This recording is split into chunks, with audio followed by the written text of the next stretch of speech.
வணக்கம், இது உங்கள் தினக்கதிர். துணை முதலமைச்சர் உதயநிதி ஸ்டாலின் திராவிட இயக்கத் தலைவர் என் அண்ணாதுரையின் வார்த்தைகளை மேற்கோள் காட்டி, எதிர்காலத்தில் கல்வியை மேம்படுத்துவதற்கும் மாணவர்களை மேம்படுத்துவதற்கும் திமுக ஆட்சியின் நலத்திட்டங்களை மாற்றவோ அல்லது ரத்து செய்யவோ போட்டியாளர்கள் பரிசீலித்தாலும் இந்த முயற்சிகளை வலுவாக ஆதரிக்கும் பயனாளிகளிடமிருந்து வரும் எதிர்வினைகளுக்கு பயந்து அவர்கள் தயங்குவார்கள் என்று கூறினார். அண்ணாதுரையின் பாரம்பரியத்தை நினைவு கூர்ந்த அவர் 1967 முதல் 1969 வரை முதலமைச்சராக இருந்த காலத்தில் அண்ணா மாநிலத்தை தமிழ்நாடு என மறுபெயரிடுதல், இந்தி திணிப்பை நிராகரித்தல், தமிழ் மற்றும் ஆங்கிலம் என்ற இரு மொழிக் கொள்கையை ஏற்றுக்கொள்வது மற்றும் சுயமரியாதை திருமணங்களுக்கு சட்டப்பூர்வ அங்கீகாரம் வழங்குதல் போன்ற அவரது முக்கிய பங்களிப்புகளை பட்டியலிட்டார் என்று குறிப்பிட்டார். அண்ணாவை மேற்கோள் காட்டி உதயநிதி கூறினார், எதிர்காலத்தில் ஆட்சிக்கு வரும் எந்த தலைவரும் அவரது திட்டங்களை ஒழிக்க நினைத்தால் பயம் அவர்களின் இதயங்களை பிடுங்கும். ஏனெனில் அவர்கள் மக்களின் எதிர்வினையை கருத்தில் கொள்ள வேண்டியிருக்கும்.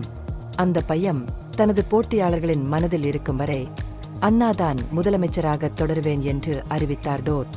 இந்த கருத்தை தற்போதைய சூழலுக்கு ஏற்ப மாற்றிக்கொண்டு துணை முதல்வர் கூறினார், முதல்வர் ஸ்டாலின் தலைமையிலான நமது திராவிட மாதிரி அரசு முதல்வரின் காலை உணவு திட்டம், புதுமை பெண், தமிழ் பணம், நான் முதல்வன் போன்ற முக்கிய திட்டங்களை மக்களுக்கு வழங்கியுள்ளது. எதிர்காலத்தில் இந்த திட்டங்களை யாராவது அகற்ற நினைத்தாலும் மக்களின் எதிர்வினையின் பயம் அவர்களை வேட்டையாடும். மேலும் அந்த பயம் இருக்கும் வரை முத்துவேல் கருணாநிதி ஸ்டாலின் முதல்வராகவே நீடிப்பார். 1920ஆம் ஆண்டு இந்தியாவில் முதலில் மதிய உணவு திட்டத்தை அறிமுகப்படுத்திய மாநிலம் தமிழகம் என்பதை நினைவு கூர்ந்ததன் மூலம் சமூக நலனில் தமிழ்நாட்டின் முன்னோடி பங்கை அவர் எடுத்துரைத்தார். நீதிக் கட்சியின் முன்முயற்சி இதுவாகும். இது பள்ளி மாணவர்களுக்கு ஊட்டச்சத்தை உறுதி செய்வதில் ஒரு மைல்கல்லாக மாறியது.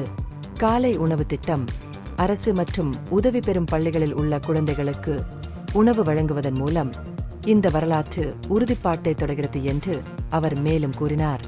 மேலும் விளக்கிய உதயநிதி, புதுமை பெண் மற்றும் தமிழ் பணம் வாங்கும் திட்டங்கள் கல்லூரி செல்லும் பெண்கள் மற்றும் ஆண்களுக்கு முறையே மாதம் 1000 ரூபாய் நிதி உதவி வழங்குவதாகவும், நான் முதல்வன் திட்டம் திறன் மேம்பாடு, உதவித்தொகை மற்றும் வேலை தேடுபவர்களில் இருந்து இளைஞர்களை வேலை வழங்குபவர்களாக மாற்றுவதில் கவனம் செலுத்துவதாகவும் கூறினார்.